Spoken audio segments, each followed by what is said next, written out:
Welcome to Commander Central. Today we're going to be talking about Cam's Rasputin Dreamweaver deck, a legend from Legends, just like us. I'm Dana. I'm Max. I'm Chris. Legends, what? In our own mind, at the very least. What's happening, gentlemen? Anything fun going on in anyone's life this week, aside from me moving or packing to move at the very least? I got to play with a reserve list card. Okay. Well, I do that every Tuesday. Was it, I'm going to guess here, was it Righteous War? No. It was Well, not. let's do this. Let's do this in trivia. Okay, all right. It was printed in 3 sets. So Alpha, Beta, Unlimited, I'm going to guess. Yep. That means. Lotus. No. It is 2 mana. So it's probably not, okay. So it wouldn't be a land, because those all were in revised. Mox, Power 9, one of the Power 9, I'm guessing. Yes. Lotus, how much did you say it was? 2 mana. 2 mana. A Time Walk. It was a time walk, an unlimited time walk. Nice. Where did that come through? Friday, so would have been during our F&M. I was playing against a guy, and afterwards he asked if he wanted to trade. Turns out I know this person. I knew him from somewhere, but Okay. he's my buddy's brother-in-law. Okay. He's like, you want to trade? I'm like, sure. So he starts pulling out his binders. And the first binder I open, the very first page is all of like a play set of the invention, swords, all the other inventions. Like he has almost every single invention. Oh, wow. Okay. I flip to the next page and there's an unlimited time walk. I'm like, oh, what? I was In his trade binder? yeah, I'm like, this isn't a trade binder. He's like, well, everything's for trade for the right price. So I get my binder and he's like, or any of your duels for trade? I'm like, only if your duels are for trade. He's like, no. I'm like, yeah, that's what I thought. Wow. I'm surprised he doesn't have like a legacy deck or something with it in it. He does play Legacy. He plays a lot of Commander too. So, Wow. And was it in good shape? oh yeah, I don't know if I've ever actually I didn't look in at person touched or seen a. I mean, I've seen them in like vendor I didn't go cases, but- hardcore into like taking it out of the sleeves. Sure. And, really looking it over. But in the sleeves, it looked really good.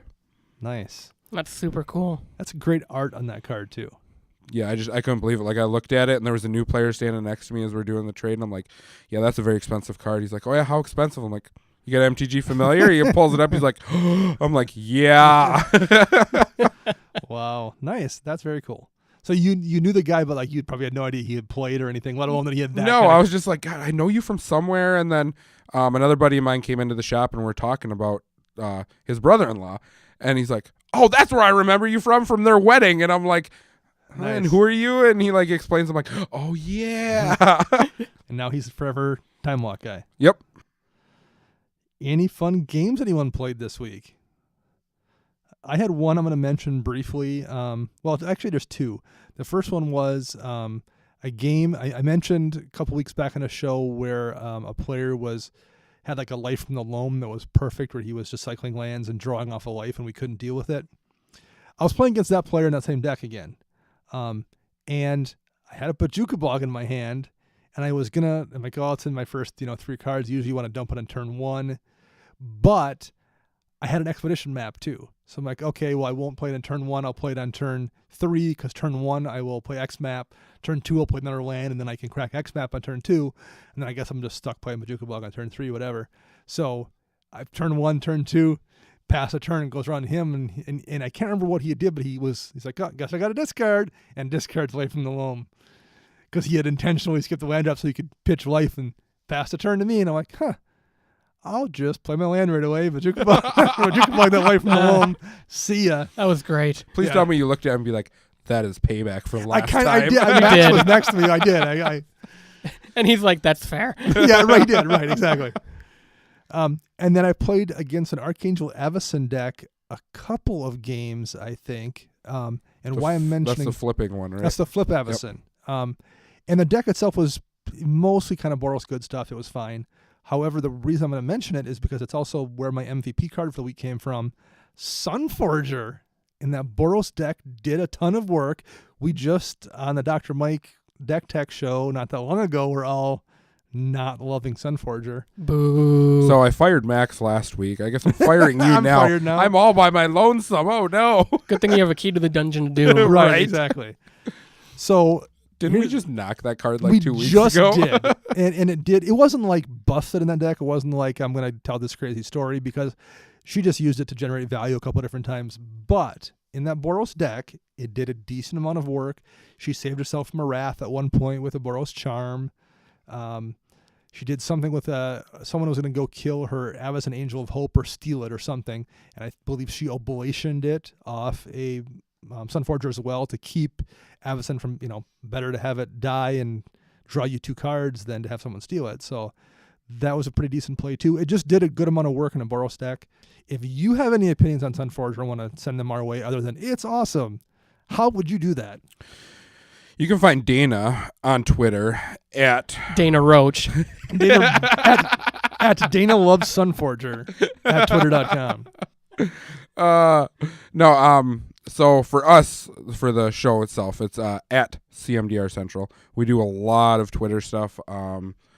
We actually started becoming more active. I know the past month or so, we weren't quite as active as we were. A lot of things going on. So you can find us on the Facebox too. Facebox again. The Facebox again. I know I couldn't come up with one on the fly. Usually I respond to those, although lately you two jump on it before I can even get on there. My hands are officially off of Facebook. Okay, right. so it's Dana. Search us up, CMDR Central. You can find us on YouTube where you'll find a majority of our content and everything else. Search that as well, CMDR Central. I see a trend. There is definitely a trend. And then you can find us online at cmdrcentral.com. I want that guy's voice. So I'm curious. Exactly. And if you wanted to go buy your own copy of Sunforger, You could head over to flipsidegaming.com and use promo code CMDR in all caps to get 10% off your order, and you help us out as well. And you can also head over to Patreon and search us by CMDR Central, and if you want to support us that way, we release our shows there, and by supporting us on Patreon, you typically get invited to our chat system, so you can talk with us, except for Chris, because he doesn't right, exactly. like people. Chris is a hermit. He lives in a cave. I have Slack on my phone and I never look at it. I turned off notifications because I was at a tournament one day and literally my phone was just going off nonstop. So I'm like, nope, notifications are getting turned off. But also, if you support us on Patreon, you get entered into some awesome drawings every month. We have a couple of those going on right now. Yeah, so the drawings for this month for Patreon is going to be a Die Hard dice set. They are steel dice. There are 7 of them in the set. 1, 2, 3, 4, 5, 6, 7. Yeah. I'm counting, I'm visually trying to think of my own personal set. Max just took his shoe off and his sock off, and he's using one of his feet to count that out. Well, the way they teach our kids math nowadays. Yeah. So as long as you are a Patreon supporter or become one by the end of November, you'll be entered in to win that. And for Twitter, we are giving away a comically oversized Aswan Jaguar from the Micro Pros collection series that must have been an old PC game. Yep. From back in the late 90s. So you'll be the only one in your friends group probably who would have a Aswan Jaguar, period. Not just an oversized one, just have one, because there is no regular size one. Right. Where your monitor weighed 30 pounds. Exactly. Mm-hmm. The good old days. And you can get entered into that by just retweeting any tweet we use CMDR thank in. All right. That's how you do that. So I'm just going to send a warning out to everyone, too. Yes. Whoever does win the Die Hard dice, if you are a D&D player, do not throw your dice on top of your character sheet because it will rip a hole in it. It will. Okay. They are solid. Is that a word from experience? That is a word from experience. Right. I mean, these are not ones that you throw across the table because someone's not paying attention, because you will break skin and probably drop blood. They are loud, too. They are. I actually like them. They're fun dice. It is fun, though, to sit there and shoot them across the table at the D&D minis when people aren't paying attention, though. But the DM gets mad about that, too. And all of a sudden, you're all dead. Well, before we move on to talking about Cam's Rasputin Dreamweaver deck, one thing I forgot to mention in our show about looking back at 2017 was a comment Chris made on one of the episodes I listened to when I was going back through. Uh-oh. Yep, and I can't remember what the card was, but Chris's comment was, I wonder if that would be any good in 1v1 Commander, because I'm thinking about playing some of that moving. I think it was in the first, it was in the Hour of Devastation show, I think. So you made the comment, yeah, I might try it out, see what happens. And that's all you play now is 1v1. Pretty much, yeah. Yeah. That was funny. 1v1 is so much fun, though. It is. And it also scratches your competitive itch, which I get. That Yep. makes sense. So, speaking of competitive itches, we're looking at Cam's Rasputin Dreamweaver deck. And we'll put a link in the show notes to anyone who wants to check it out. First thing I'm going to do here, though, is read Rasputin Dreamweaver, because this is a pretty obscure card. Probably a lot of people don't know what it does. Rasputin is 4, a white and a blue, 6 mana total for a legendary creature, human wizard. And Rasputin Dreamweaver has 600 words on the card. That's not right, but it's not probably that far off. He enters the battlefield with 7 dream counters, and he has then 3 different abilities and 1 additional rule. The abilities are: you can remove a dream counter from Rasputin to add a colorless mana to your mana pool. You can remove a dream counter to prevent the next 1 damage dealt to Rasputin. At the beginning of your upkeep, if Rasputin started the turn untapped, put a dream counter on it, and Rasputin can't have more than 7 dream counters. So you cast Rasputin, and you could technically immediately come out 1 mana ahead, because you can pull all 7 counters off him, add the mana to your mana pool, and be up 1. But the trick with Rasputin probably is you want to blink him, I'm guessing. That's how I used to use them. So I'm going to ask you guys this. We did this kind of the same thing with Aurelia. If I handed you Rasputin and told you to build a deck, what would you do with it? Like, what would your first instinct be? Combo. Well, Yeah. To be honest with you, there. it would be combo. You see that. Same here. It's combo all the way. I think the one thing that jumps out at me maybe is some kind of a blink deck, similar to maybe a Brago deck, where you're running a bunch of spells to blink things in and out, and things that have ETBs that you want to abuse. The problem with that is you don't have it built into your commander, so you're having to hope you can draw some kind of blink enabler. But still, I think that would be pretty effective. However, I was not really kind of thinking along the lines of what Cam built here, although it makes sense, which is colorless Eldrazi tribal for the most part. It's mostly colorless creatures that are Eldrazi, because that 7 Rasputin mana can be used to cast those. And then he has enough blink effects in here to blink it back out and reset it to grab 7 more mana. So, Max, you ran this for a while in your Brago deck. I did. So what were your thoughts when you had it in there?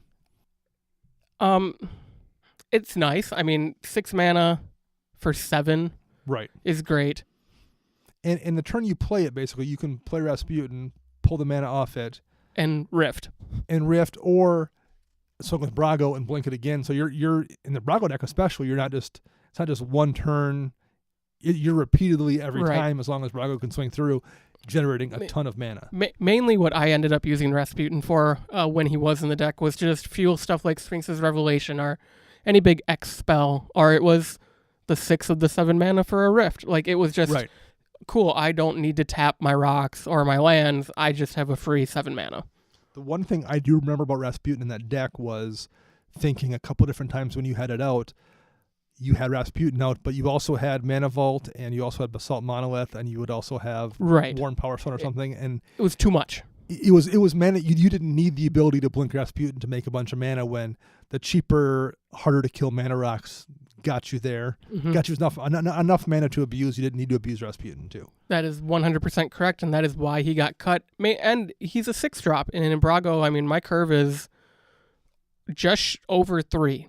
So, I mean, there's not a lot of room for 6-drops in that deck. And that's even with some big creatures like Sun Titan. Sun Titan and Torrential Gearhulk are the top 2 cards, and Mere Battlesphere. Those are my 3 cards over 5, essentially. So before we delve into the specific cards, looking at it, we know it's Eldrazi kind of tribal. What do you guys think of that concept before we delve too deeply? Do you like that idea, or do you think it's clunky? What do you think? I love it. I'm like 80-20, love it, hate it. Okay. Stupid Azorius mage. Well, no. Never goes outside his box. No. This is the only reason I don't like it, is that if you need to use those blink spells to like save an Eldrazi, you don't get the cast trigger. Right. Like, that is the only downside to it that I can really find. Otherwise, I love it. I mean, I never would have thought about doing this. I like the concept a lot. It reminds me a little bit of my Veil of the Nightclad deck that's also using colorless stuff. It's mostly artifact creatures in that case. But the thing I like about that deck is it's a weird use for Vela. No one really runs a deck like that. That feels unique to me. This feels the same way. It's kind of a similar deck. He's using Eldrazi instead, but you don't usually think of white-blue playing colorless stuff like this. So I really appreciate that weird niche thing he's built here. But let's dig a little bit deeper, and we can start with lands first. Max, what are your thoughts on the land base in this deck? This land base is almost as good as it's going to get. I mean, he's missing a Tundra. Missing a Tundra and Ancient Tomb, I would say, in this deck especially, like if I had to choose, honestly, between Ancient Tomb or Tundra, I would go to Ancient Tomb first. Because it helps get that Eldrazi. There's so much colorless stuff here, and Rasputin has 4 colorless in his cost as well. That would do a lot of work in this deck. Temple of the False God and Shrine of the Forsaken Gods, I think, should both be in here as well. I get why people... I know the argument against Temple. The only reason I'm fighting for it is because of they're Eldrazi. Sure. 2 extra mana. Yep. Particularly in this deck where you've got a lot of huge casting cost Eldrazi, because the average CMC in this deck is what? 4.41? That's pretty beefy. But when he hits that curve going, it's going to be very scary. Yes. So I see, particularly like whether it's on Reddit or on posts where people are talking about Commander, the general consensus from people tends to really be to crap on Temple of the False God. I think if your deck has a good amount of draw and you've got 37 lands and you're being smart when you mull, Temple is frequently a perfectly good card. I think the problem with Temple of the False God is there's a lot of new players who got it in their precon and they just keep it in an opening hand when they've got one other land and they're not thinking through what the ramifications of that are. Plus, they're also not running any kind of ramp, or their artifact ramp is lean, so it winds up screwing them over. I think if you're building a decent deck, Temple is perfectly playable. One other one along the lines of what Chris just said, Sanctum of Ugin should be in this deck, and it taps for a colorless, but then whenever you cast a colorless spell with converted mana cost 7 or greater, sack it and go get a colorless creature card and put it into your hand. And I wonder how many hit that threshold in this deck, because there's Emrakul and there's all majority of them. There's a good amount. It That Betrays and 2 Koziliks, an Oblivion Sower, and 2 different Ulamugs. So there's a Void Winnower. There's a good amount that gets you there to hit that threshold. And it's only a 2-color deck. You can afford a few colorless lands, although he's only at 13 basics. I wouldn't be afraid. I'm okay going below that once in a while if you've got a really good reason for it, and I think that might be a good enough reason. I do like to see 3 land destruction lands in here. We're looking at what? Tectonic Edge. Oh, there's more than that. There's even. 4 or 5. Strip, Tech Edge, Wasteland, Field of Ruin, and Dust Bowl. And Ghost Quarter. Wow. 6 total. That's a lot. You got to think, though, a lot of the new Eldrazi require colorless mana. Colorless mana, yeah. So why not put a land in that's going to do you double duty? Yeah. I'm not going to say don't run those. It's also could be a meta thing where you see a lot of lands you got to deal with. So that makes sense. And we'll get to this later, but there's a card in this deck that is very helpful with all those land destruction cards. Yeah, for sure. Any other land things that are worth commenting on here? I don't think so. I mean, like, this is roughly if you handed me this land base for this deck, I myself would be like, yeah, no, this is pretty much where I want to be. If I had an Ancient Tomb, great. But I think the one that's hard for me, and I'm always torn on this card, especially in the Commander format, is Eye of Ugin. Because it doesn't actually tap for mana for you. Okay. So it's actually kind of like a failed land drop, because then it requires that you're playing Eldrazi consistently. Your Commander's not Eldrazi. As when we get into the creatures, you'll find out the few of them aren't Eldrazi, so it actually hinders you in the long run. Yeah. I could be wrong, and if Cam hears me, feel free to shoot me a message or whatever and let me know about that, how it actually works. Sure. It's also one of those things where I think you definitely don't want that and Temple of the False God. For sure. I think you definitely don't want them both. And I do see a Sea of Clouds in that deck. I always like seeing one of those Battle Bond lands, which are so good. They are so hard to find. Yeah, they are disappearing because there's not a lot of battle bond getting cracked anymore. So, any of you have a personal favorite land that's in here? I'm a fan of Dust Bowl just in general. I like seeing that in decks. I think being able to reuse the land, or not have to lose your land, destruction land. However, there's so many in this deck. This is probably one of the decks that needs it the least. But I like Dust Bowl a lot. How about you guys? I think Chris and I are going to say the same one. Which one? Riptide Laboratory. Yep, Riptide Laboratory. It lets him return Rasputin to his hand for 1 in a blue. Yep. So you And don't then have to pay the recast. tax. It's value. You could maybe even create enough mana to never really need to worry about it as long as you have blue available. And for those who don't know, Riptide Laboratory is a land. You can tap it for a colorless and has the ability 1 in a blue, return target wizard you control to its owner's hand. I actually used to run it in Talrand for a while as a way to bounce Talrand back to my hand when someone tried to do something. Yeah, I suppose it really wouldn't hurt in a monocolor deck. Yeah, he's a wizard, so it works there. But yeah, I like that include here as well. And that's a sign of somebody who's paying attention to their deck and thinking this stuff through too. When I see that kind of thing, that was one of the first things that jumped out at me when I looked at this deck, and I'm like, I bet this is a pretty tight list. Yeah. Because if you're running that, you've dug deep and you're looking closely at the cards you're running. So let's move on to enchantments. We can start with Chris. So we got 4 of them. We got Mystic Remora, Oath of Teferi, Rhystic Study, and Standstill. So I'm just going to shoot this right off the cuff right here, and you guys might agree with me. Yep. I am not a fan of Standstill. Neither am I.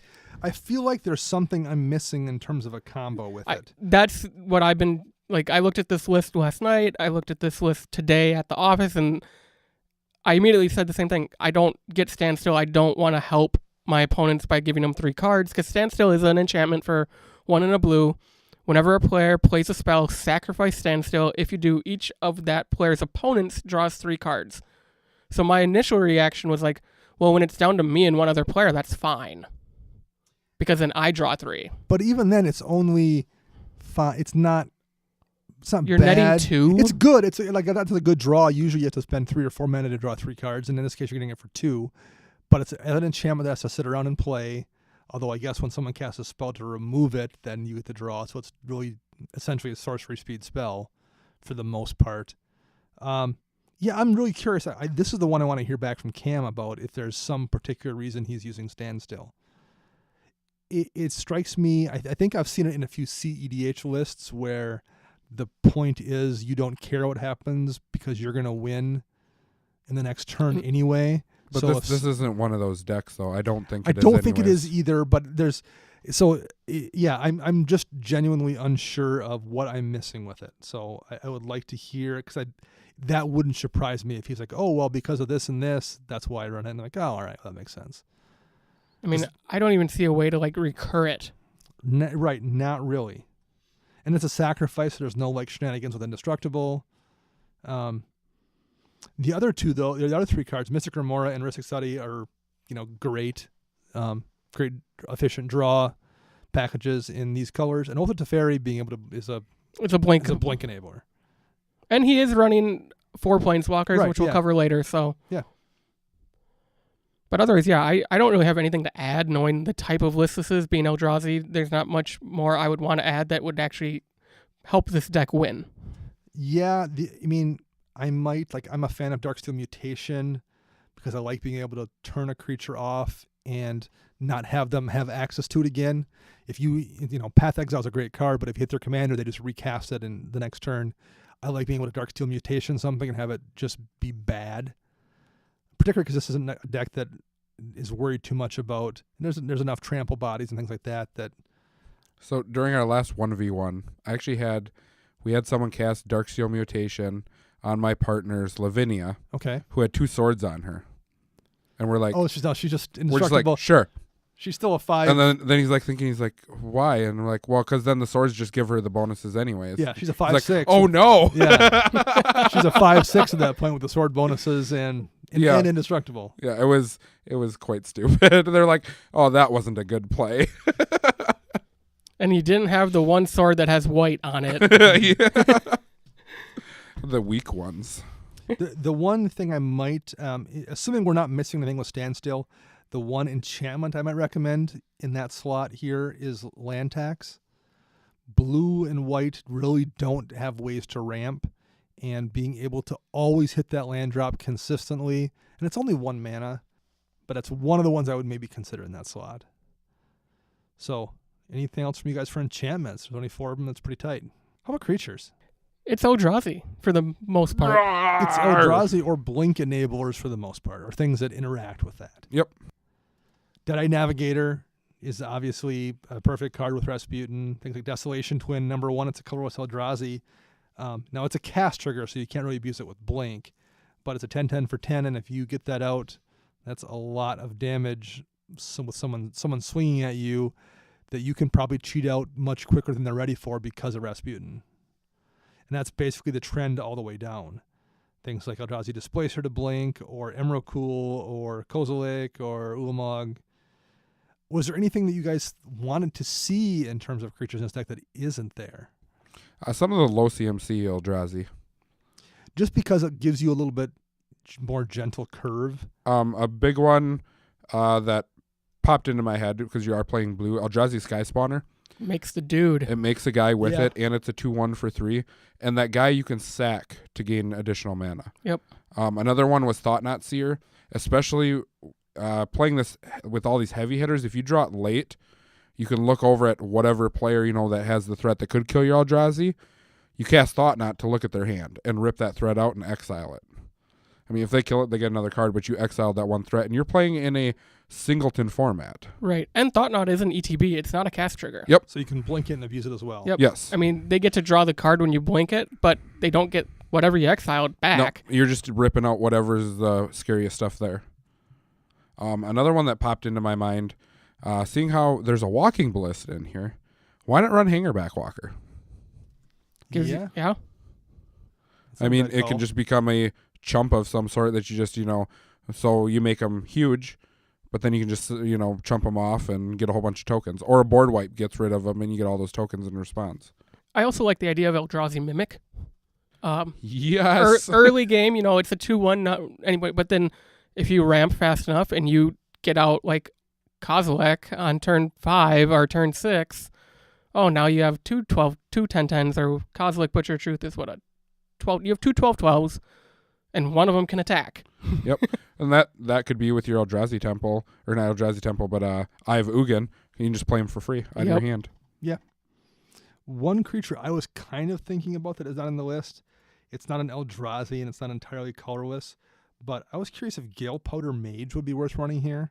It's out of Lorwyn. It's a flying wizard, so if he needs to bounce it, he can bounce it. But whenever it attacks, exile another target creature and return it to the battlefield under its owner's control to make the next end step. So number 1, it's a way to kick blockers out of the way because there's not a ton of trample here. And if you're swinging with that Desolation Twin, that's a 10/10, but doesn't have trample or any evasion, you can get that blocker out of the way with it. You can also use it to blink Rasputin or blink a couple of other things that have ETB abilities. I like that idea. I don't know. Maybe there's enough things here where you What do you think are able about to abuse them, but a card like Wonder in a deck like this? because everything flying. Just a way to, and then you're forcing them to have graveyard removal to get rid of it. If Sure. not, all my Eldrazi are now flying. I mean, it's scary enough that they're Eldrazi. Why would not just give them flying? A Flying Annihilator 4 coming. Oh my god. No. Yeah, So the question then becomes, I think that's maybe meta dependent, because is Wonder 4 to cast? Yes. But you have to get it into your graveyard where then it's probably tougher to remove versus Levitation, which is 4 to cast and gives yourself flying, but you don't have to get it into your graveyard and it's an True. enchantment, so tough to remove too. True. So I guess the question is, I think you'd want Wonder if you had more sack outlets or more ways to discard so you can easily get it into the graveyard. I think in this deck you might struggle to get it in there, and I think if you really wanted the evasion, something like Levitation would be easier because you can just cast it and have the evasion then. Okay. What might help enable that, and I guess I didn't think about this during Enchantments, was how about a Search for Azcanta? Yeah, I mean, that's a great card. Oh, Man, I mean, that's just a crappy card. I mean, isn't that what we all thought? Right. yeah. I mean, I don't want to cast this Kozilek Butcher of Truth right now, but I need to get that rift back into my library, Yeah. dump it off of Search, and then shuffle your entire graveyard back into your deck. Yeah, because you do have a couple of those old Eldrazi's that recycle your entire graveyard back into your Yeah. library. And that's the same casting cost as Standstill. Yeah. And then late game, if you do flip it, he It's a has a mess. great card package for what Sunken Ruins is looking for. Yeah. No, Search is a good call. I like that. Other than that, the creatures, I mean, it's basically what I would probably be running in this list. It's big beater Eldrazi's and utility things that either draw cards or enable blink shenanigans. I don't like Fiend Hunter, but I think that's just my playstyle because I don't run cards like that in my Brago deck. Those like O-ring on a stick Yep. stuff.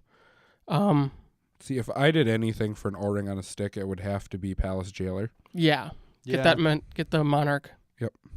And you have to become the Monarch to get the creature back. So they can just nuke him out all they want. Oh, and guess what? He has all these blink abilities in He just here. comes back. And hits another creature. Yep. And you stay the Monarch. Yep. I know Solemn Simulacrum, we've mentioned this before, that maybe it's not good enough anymore. But this deck, you make a lot of colorless mana, so it's cheap, and you do need to have things that you can cast on turn 3 and 4 because this is a pretty high curve. I still don't know if I love it here. I mentioned my Vila deck before, which plays kind of a similar game. I don't love it in there either. Like, the problem I have with that deck, to be honest, is I tried to be too curve conscious, and I have too many of those 1s and 2s and 3 drops that I think aren't impactful enough. And I would like to replace them with bigger creatures that are more threatening.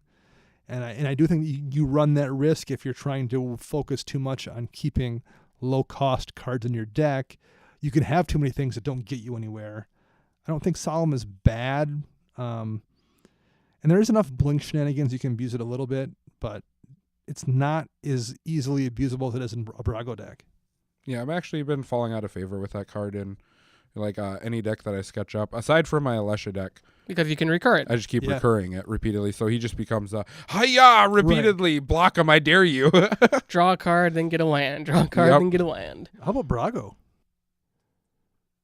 Brago in here? Yeah. He's got evasion. He can enable some blink shenanigans, the other stuff. I think, though, the only true blink target would be Rasputin. Really, Rasputin? I mean, like Karmic Guide or Solemn, I guess. But I think he's running enough like instants that do the blink stuff where I think you're probably right. Yeah. I think if you're gonna play Brago, I think you'd rather just play Brago. Make it your Brago deck. And put Rasputin in the deck. No, you're probably right. But that would drastically change how this deck completely is built. Absolutely. Because and I like it the way it is. I like it being it's kind of a unique thing. Max, what instant spells do you want to talk about here? We have 12 instants, so we'll just run through them quickly. Counterspell, Cyclonic Rift, Eerie Interlude, Enlightened Tutor, Ghostly Flicker, Mana Drain, Momentary Blink, Return to Dust, Sphinx's Revelation, Stroke of Genius, Swords to Plowshares, and Vanish into Memory.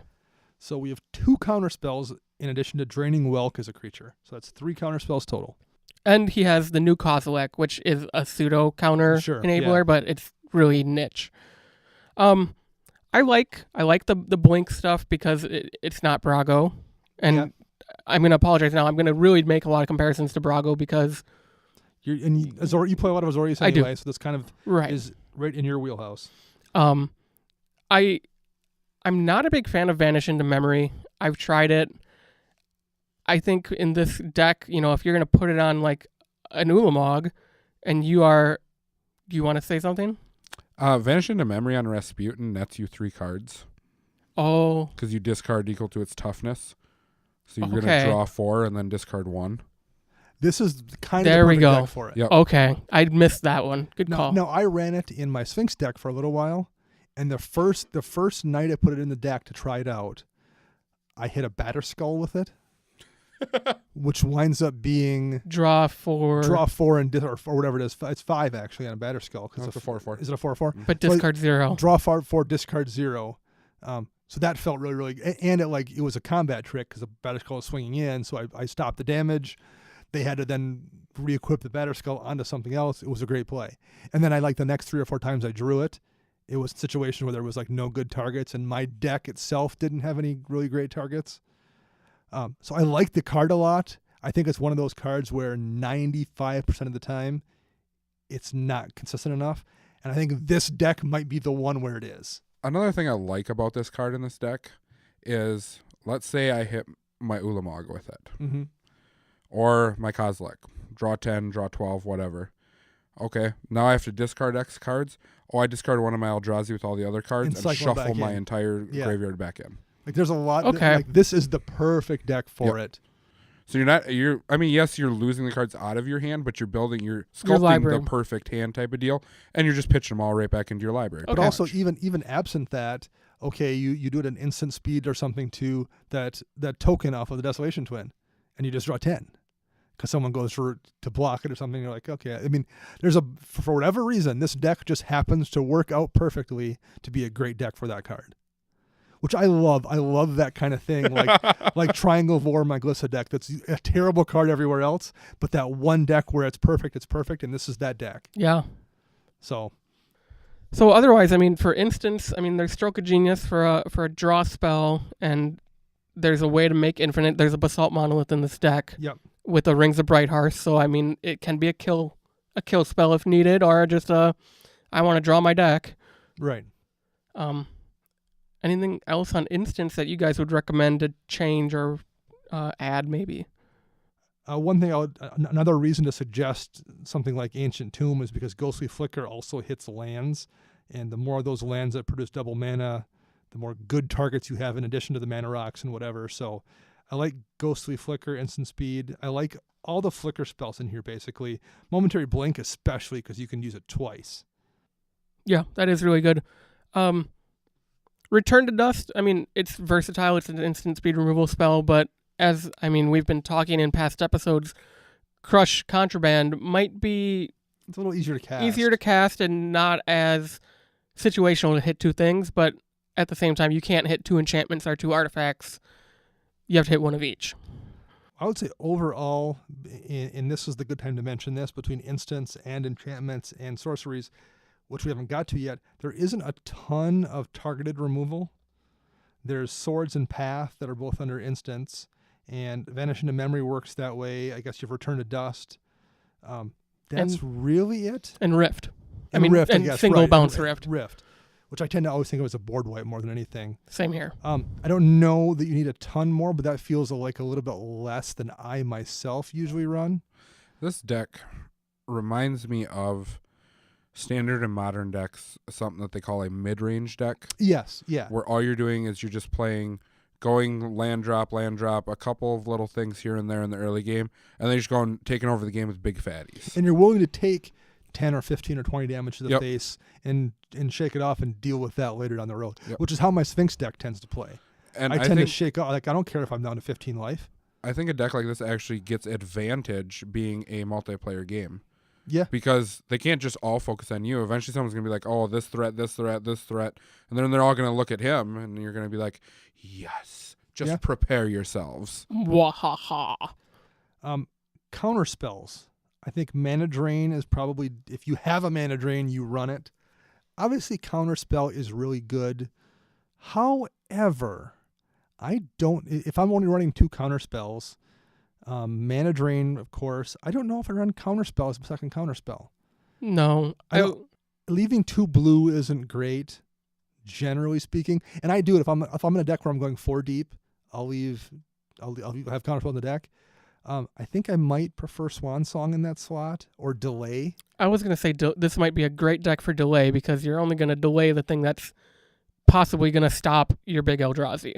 Like, this deck feels like the kind of thing that you're trying to prevent board wipes that clean you out, or you're trying to prevent someone else from combo winning. And for the most part, Delay takes care of both of those things. And it's easier to leave up just 1 blue than it is 2 blue. And this isn't really a draw-go deck. This isn't the kind of deck where I feel like you're probably leaving a ton of mana free anyway. Again, it'd be different if you were frequently, if this was like an Afara build or something where you're a ton of times just passing your turn. But it isn't that. So I think my second counter spell, I think I would like something that was much easier. I think Mana Drain offsets it because it's so good. And that just fuels casting your Eldrazi. Absolutely, yeah. It's that, again, this is a perfect spot for a Mana Drain. Not that it's not great in every deck, but this is even better than most. So I think Counterspell, I might run Delay in that slot. Swan Song, maybe Arcane Denial even. I think something that you can only What have do you to worry think about about one something blue. like a negate? Even right. I think negate's probably good too. Because you want to stop the spells, because spells are what's going to take care of your big Eldrazi. Usually creatures, unless they're playing big Eldrazi, are not going to beat an Eldrazi. You really don't care about someone playing a Elish Norn, or for the most part, or you don't care. I mean, okay, Deathrite Shaman hit the board, and I'm not worried about that in this deck. I don't think. No, I mean anything Sometimes, with sure, Annihilator like- will take care of it. Right. Yep. Like sometimes, sure, there's things that are a problem, but yeah, I think particularly because there's so much colorless mana by designing this deck, leaving 2 blue free is something you want to try to avoid unless it's just a backbreaker like Mana Drain. Yeah. So that's my one thing there that I would add. Eerie Interlude versus Ghostway, really the main difference is Eerie Interlude doesn't target. No, Eerie Interlude does target. Ghostway does not. Doesn't. So I guess if you don't care if all your stuff goes out simultaneously, Ghostway's in this particular deck, I feel like probably worse. But is there anything with Shroud or Hex or Shroud that you're worried about? I guess your token, you would lose the token if you played Ghostway to Desolation Twin, but for the most part, Why not just play Teferi's Protection? I think he also wants to double up the couple ETB triggers, particularly off Rasputin. I'd be really tempted to run both. Yeah, I would. I'd really be tempted to find a slot for Teferi's Protection and this. And maybe that's what you put in instead of Counterspell is Teferi's Protection. Maybe, right, because it's functionally going to a lot of It's times gonna be the same. It's going to lock out those board wipes or anything that's targeting your big bad beaters. Yeah, maybe. Other than that, that looks pretty decent. Stroke of Genius. There's infinite mana in here, so I get that. It's a draw spell or a way to kill somebody. Yeah, that's a pretty good list of instant spells. Artifacts, Christopher. What do you think of that list? Whoa. 14 of them. Well, that's fine. So I'm just going to rattle them off quick. We got the Azori Signet, Basalt Monolith, Commander Sphere, Crucible of Worlds, Dublin Cube, Erratic Portal, Everflowing Chalice, Lightning Greaves, Mirage Mirror, Panharmonicon, which I am coming back to in a minute. Okay. Rings of Bright Hearth, Soul Ring, Swiftfoot Boots, and Talisman of Progress. So as I said, I'm going to jump right into Panharmonicon. Honestly, what is it achieving you? I'm really curious about this. This is another card that if I'm completely wrong on it, I expect to be told what it does. Max and I were discussing this off air during our Teferi's Protection break. Well, Dana Teferi Protection. And there's only 3 cards that it really hits? 3 or 4. Because, I mean, the minute Rasputin has more than 7, it just goes back down to 7. Yeah. So it's not like a way to cheat that rule. It's in the rules text. You can't have more than 7. So, I mean, best case, you're going to get double Maul Drifters, double Karmic Guides, and double Duplicants, I guess. I didn't look to see if there was maybe an errata somewhere that said that Rasputin's worded in some weird way that... But I don't think there is. I actually looked during the break. Okay. The rule says if a number of dream counters would be put on Rasputin Dreamweaver for any reason that would bring the total number of counters on it to 8 or more, the total number of dream counters on it is brought to 7 instead. Okay. So it's doubling a limited amount of ETBs. Yep. I agree there's not enough in here probably to justify it. Yep, that was the big thing. Now, what to replace with it, that I'm at a loss for. Yeah. Another mana rock? I mean, that's what I was thinking. When in Crypt, Vault, Monolith. When in doubt, replace it with a rock, a removal spell, or draw. That's what I always think to myself. Yeah, because you could put in Mind Stone. Yeah. Mind Stone's always one of my first go-to mana rocks, honestly, in a deck because of its versatility. At 2 mana, you get 1 colorless. Next turn, you can just sack it off to draw a card if you're already ahead. I mean, it works out. This is clearly a relatively pricey deck, so I'm going to say it. I mean, Grim Monolith is $120 or something stupid right now, but it's one more thing that you can blink with the blink abilities on here. It's one more thing that combos Ring of Bright Hearth for infinite mana. And Mana Crypt, I think, or not Mana Crypt, but Mana Vault is cheaper than that. Yeah. So and it's a 1 mana rock. And the Vault you can't abuse with rings because you can only untap it during your upkeep, right? Although I guess during your upkeep you pay 4 to untap it. But yes, that would also be one that you could blink to get good value out of. So yeah, and maybe we're again missing something with Panharmonicon, but I don't think so. I don't know. Because if I it gets you abuse enough. it like none other in my Alesha deck. And I do it in Brago. Right. That's why I'm looking really hard, and I'm like, what exactly? Walking Ballista and Endless One, Draining Welk, you get more counters. Now, I understand all the cast triggers, but because this is an ETB. Right. So you're actually losing out. If anything, I think at least Conjurer's Closet lets you reset Rasputin at the end of the turn. If you take 6 mana off him, Conjurer's Closet would at least let you do that, as well as technically you could then pop out Karmic Guide or something else, or Duplicant or what have you. So I think, but I don't know if Conjurer's Closet's that great here either. No. And the fact that it isn't in the deck makes me feel like he played it and took it out. I agree with that. Because I don't think he's missed that. So I really like doubling cube in this deck. Yeah, doubling cube, I think people miss out on just in general often enough. And the reason I like it is because it says double the amount of each type of mana. It's not limited to the colored mana you have. Right. So I'm going to double all my blue, all my white, and all my colorless. Yep. And then you can rings it. You can abuse that pretty hard. Yeah. Well, that's a good card in this deck. Absolutely. Swiftfoot Boots and Lightning Greaves to protect your stuff. Those are both cards that make sense. Mirage Mirror is just always useful. There's no situation where someone's going to play Mirage Mirror and I'm going to be, why is that on your deck? Even if there's no synergy, it's always doing a thing. Because it's synergy with your opponent's decks. Right, yeah. They're like almost like the better your opponent's decks are, the better Mirage Mirror gets. Anything that else is just jumping out at you guys that you would like to see added in here, maybe? I think I'm with Chris on this. I think Panharmonicon could get cut for Mind Stone or another rock. Maybe Paradox Engine, but again, like we kind of said in our back to 2017 show, maybe he's done that. He's played Paradox Engine, exactly. He's untapped everything, and it was fun while it lasted, and it makes for repetitive gameplay. Erratic Portal's nice in this deck to bounce back Rasputin to recast him. Right. Or any of your Eldrazi. Any of the Eldrazi, exactly. Because you can make so much mana in this deck. I like that one a lot. Oh, so this just kind of popped into my head about Panharmonicon. So it's a trigger. It doesn't just come into play magically with an additional twice as many counters. So technically you can get the mana off it. You play Rasputin, he resolves, the trigger from Panharmonicon goes in the stack, at which point you remove your 7 counters off Rasputin, and then the Panharmonicon trigger resolves. Adds an additional 7 counters. Adds an additional 7 counters. Whoa. So that's where it's at. We got there. We know what we're doing sometimes. Right, exactly. Okay, so that makes sense. Took an hour. An hour. Now, being able to do that with your commander, that's really strong. Yeah. I see okay. So that's worth it. That's all you do with it. That's probably worth it at that point. So you could run something like Strionic Resonator then, too. And do the same thing. Yep. So if he comes into play and the trigger to put counters on him, you can copy that trigger then. I believe. I would think so. Yep. Or you could copy your Annihilator triggers on your Eldrazi. In addition, Resonator actually does that and more. I'm kind of surprised that isn't in the deck. Or maybe he just doesn't have the 2 mana to spend on it. Maybe, yeah. Whereas you can just set it and forget it with Panharmonicon. Right. But then again, Rings is 3 to activate. Rings requires activation as well. And maybe he just doesn't want the ability twice. Maybe that's enough to have it one time off Rings. So, I get that. Sorceries. What do you guys think of that list? I see a lot of nuclear explosions. and yeah, we've got for board wipes here, there's All Is Dust, Austere Command, Hour of Revelation, Supreme Verdict, and Wrath of God. So there's 5 board wipes. Yeah. And they all make sense here.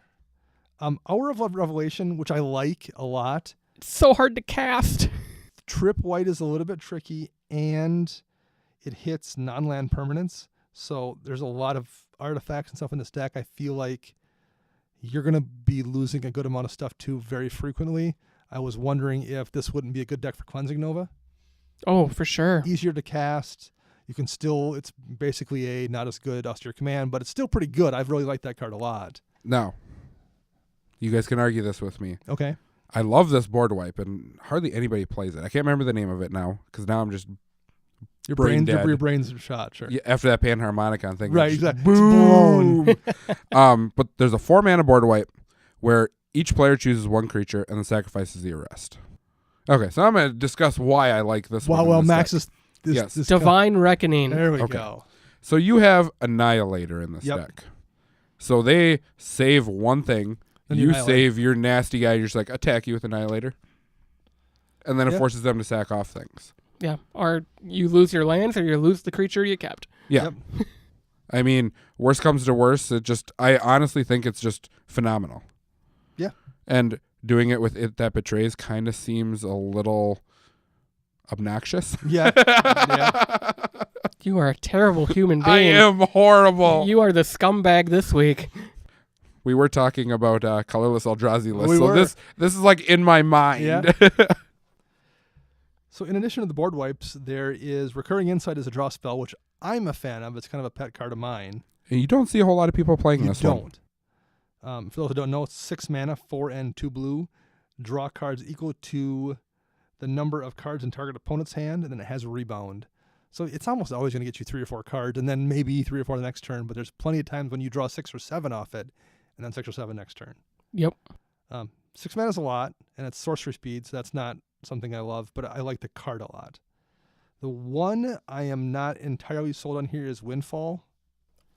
I am. Okay, so I why is had that? this written down that I hated this card, so I'm curious to see how Max is going to go because I changed my mind since we started talking. Okay, so tell me about why you like it, Max. Because it lets you, if you can't cast those Eldrazi's that reshuffle your entire graveyard into your library, This enables that. this enables that. Okay. And then you shuffle. So you discard your hand, Yep. which triggers the shuffle. Right. Then you draw the 7. So you might draw that Eldrazi again. Okay. And honestly, in this deck, your creatures are just better than any other They are, creature that's yes. going to hit the field. Yep. Now, removal spells might get to you, but your creature base is just better. I always feel like I don't like cards that I wind up in games where I don't want to play, and I feel like there's enough graveyard decks where like, oh, I don't know if I want to Windfall that guy to put 4 cards in his graveyard and refill, his hand. I feel like it feels situated, or if you don't have the Eldrazi in hand, then it doesn't do that even anyway. It feels like it might be situational enough, or enough situations where I don't know if I want to cast it, that I don't know if I love that. I think I would rather just have a couple spells that I know are going to draw me cards, whether it's just a brainstorm to know I can filter down a little bit, or just a chart of course where I know I can get 2 for 2 mana. But maybe it's a meta situation too, and if like none of your buddies are playing graveyard decks, so you don't worry about that too much, maybe it's just all upside. Or, for all we know, I've only test drawn a few hands. This deck could just be really fast. And you don't worry just about need it. Right, you don't care because they're pitching 7 to draw 7, and you're at 2. Yeah. So it's worth it at that point Right. in time consistently. With all the extra mana that you get from the Eldrazi lands and Rasputin maybe. himself and the rocks, there's a good chance that you're just casting your 10 plus drops Right. on turn 4 or 5. Yeah. That's for all we know. You just beat those graveyard hate cards or graveyard decks to the punch. This deck wants me to I build wanna build Eldrazi this so deck. bad. Yeah. So 4 Planeswalkers. We mentioned this before. What are the 4 Planeswalkers, Max? We got, Maximilian, since I called Chris Christopher. that is not my full name. Maxwell? No. Max. Max. Just Max. just Max, Just yeah. Max. That'll be a story for another Are day. you actually a Christopher? Yes. You are, okay. Yep. All right. That's why it didn't bother me. You just said that. I'm like, whatever. I just never hear anybody call you that. I was Once I hear the middle name, I get a little scared. Oh, that's like the common law. right, like grandma's. Christopher, go cut me a switch. Okay, well, so for all these youngins listening to this, What's a Switch? I got a Nintendo Switch. when I grew up, I actually had my grandfather tell me to go rip a twig off of the tree As because a he's going to whip Switch? me with it. And I'm like, what? And my dad's just like, nope, you wronged him. You got to take the punishment. I'm like, Oof. okay. And I will warn you, if you're ever told that, do not ever take a little one. No. They sting much worse They're than big worse ones than- do. All right. Planeswalkers, Max. There are 4 of them. There is the best white card draw in the game at Karn, Scion of Urza. Urza, not Uza. That was my mispronunciation when we did the Dominaria show. And people, I've caught you doing it since then, calling it Uza. Whatever. Because you guys made fun of me for it. And I've now infected your brain with my mispronunciation. There's Tezzeret the Seeker, Ugin the Spirit Dragon, and Venzer the Sojourner. So these are great blue-white walkers. Karn's just a value engine. Obviously, Ugin's Ugin. Venzer's a blink enabler. The one I wasn't entirely sold on was Tezzeret the Seeker. Not that he's not a good card. It gets you Panharmonicon. Is that okay? So you play him and go get your Panharmonicon. Yep.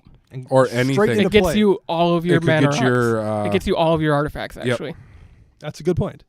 Well, and I'll give you an example of that. I was playing my Vela deck this week, and I had gotten knocked. I had played a bunch of artifact creatures, but I had been knocked down to like 8 life, and I played Tezzeret to go get Whip of Erebos, so I could crack back and gain back like 25 life to get back up into safe range. Yeah. So yeah. That ability is really, really useful. Yep. So Tezzeret's just in here to get any one of the artifacts. So essentially assemble the combo. That makes sense. Yeah, because it goes and grabs rings, it goes and grabs Panharmonicon, it grabs None of his Basalt Monolith if you need that for the infinite mana. None of his artifacts cost more than 4. Okay. So it literally grabs grabs any the whole artifact. package. All right. Yep. I am 100% sold now. Yeah, the 2/4 drops are Panharmonicon and Erratic Portal. Okay. And there's a couple ones that he might survive, so Right. that's just a bonus. All right. I buy that. And then he gets shuffled back in when you discard one of those big Eldrazi. Right. I was a little surprised to not see Teferi in that list. The white blue Teferi. Teferi's also expensive. That's true. He is. And I don't think you need to worry about untapping lands. That's probably true too. And I'd rather draw off of Karn.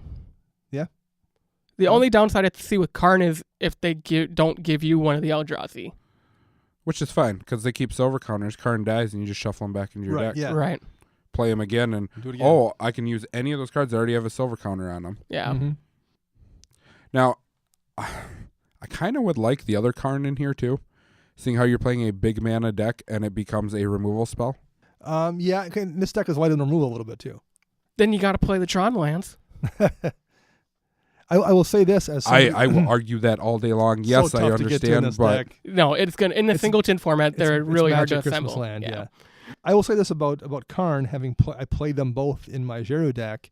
Ugin in Commander is way more impactful than Karn is. For sure. Not that Karn's not great in the format he's great in, but because he is. I have another story for you guys. Oh, lovely. Have you guys ever had to replay a game because of a Karn alt? No, I never have. Totally had this happen to me in Modern, playing Burn versus Tron, and I couldn't quite get through because he was exiling stuff with Karn. Yep. And finally, he's just like, well, I'm going to just start the game over. So he gets a Goblin Guide, a Monastery Swift Spear, and 2 lands. Oh. His turn 1, he plays a land because he goes first because Yep. the active player goes again. And he plays 3 spells, Mixed Monastery Swift Spear, a 4/4 or a 4/5, and attacks me for 6 on turn 1. I'm like, this sucks really bad. I take it you didn't win that game. No, I did not. Whereas in Commander, you're just almost never going to get that point. And you don't want to deal with that either. At least I don't, with restarting a game with Karn. I almost did with your Jeru deck once. Did you? I had like 13 cards exiled with him, and there was nothing else going on, and Sure. no one could beat me. And I'm like, well, I can't beat any of you. Do I just restart here and have way much advantage? Yeah. Okay. So, in summary, we still like the deck. This is a fun deck.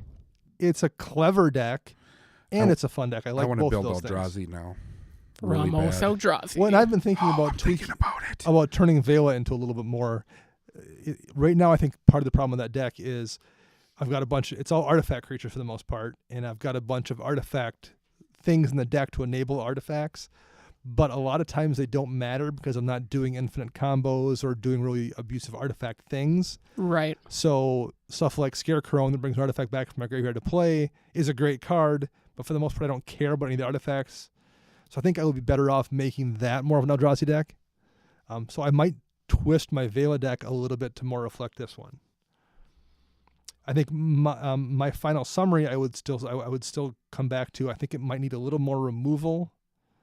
It might need a little more smaller, safer draw stuff, and I don't love counterspell. So that's my final summary. I like the deck a lot, and I bet it's really, really strong. And those are the main things that jump out at me. I agree with that. I think the removal could be more because I think if you run into anything like a Leyline of the Void and Anafenza, you're just hosed. Leyline of the Void, you can deal with it in this deck with Return to Dust, and is that it? Counterspells. Yeah, and counterspells. So you're going to be in trouble with some Your cast permanents in the trigger on field. your Eldrazi. Yeah, I guess. Yeah. But you have to get to that point. So there's enough things that are tricky in this deck. I think I myself personally would like 1 or 2 targeted removal spells beyond what's in here to feel safe, I guess. And maybe that just means taking out some of the non-Eldrazi. Maybe, right, yeah. Like the Fiend Hunter, like I said earlier, it's not really in my play style. I understand why it's in these type of decks, but, that could be Crush of Contraband. That could just be another straight up removal. That could be Teferi's Protection. It could be something like that. This deck makes infinite mana maybe a capsize. Right. So it's always good, and you can just capsize a lot, win the game if you have an infinite mana and a capsize. An exact replacement for mana would be that enchantment that makes all artifacts and enchantments cost 2 more, and you sack Or it to of destroy. Silence. Yeah, right. So it also attacks everybody, and if you need to, you blow it up. Yep. It'd be a great card for this deck. Or Council's Judgment is always good. As long as it's not max voting. Right. I did not screw that up this week. Nice. Because no one cast it. No, because I did, and I made sure we did it correctly. All right, okay. We exiled an Estrid. The one thing I wanted to bring up with this deck, and it's something to contemplate for him, since you're running big mana, and I'm not sure how games go with you, and you're running big creatures, why not run an extra turn spell or 2 in here, just to seal out the game?